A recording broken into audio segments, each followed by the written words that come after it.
যখন কোনো বান্দা সূরা ফাতিহার একটা করে আয়াত বলে আলহামদুলিল্লাহি রাব্বিল আলামিন, সঙ্গে সঙ্গে আল্লাহ জবাব দিয়ে বলেন হামিদানি আবদি, বান্দা তুই আমার প্রশংসা করলি। আর রহমানির রহিম যখন বলে আল্লাহ বলেন আসনা আলাইয়া আবদি। মালিক ইয়াউমিদ্দিন যখন বলে আল্লাহ বলেন মাজ্জাদানি আবদি।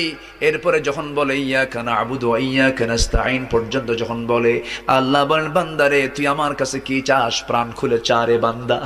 ইহদিনাস সিরাতাল মুস্তাকিম থেকে শুরু করে নিয়া ওয়ালাদ-দাল্লিন পর্যন্ত যখন বান্দা বলে তখন আল্লাহ বলেন বান্দা নামাজের মধ্যে এমন প্রেমের খেলা খেললি বান্দা, তুই যা চাইলি সব আমি আল্লাহ কবুল করলাম। ওই বান্দা যখন রুকুতে যায় আল্লাহ তখন অস্থির হন। ওই বান্দা যখন সিজদায় যাওয়ার জন্য প্রস্তুতি নাই, সমস্ত ফেরেশতাকে ডাক দিয়ে বলেন ও ফেরেশতারা, এই বান্দাগুলো আমাকে দেখলো না, রাসূলকে দেখলো না, কোরআনকে দেখে হাদিসকে বিশ্বাস করে আমাকে খুশি করার জন্য তার সবচেয়ে সম্মানজনক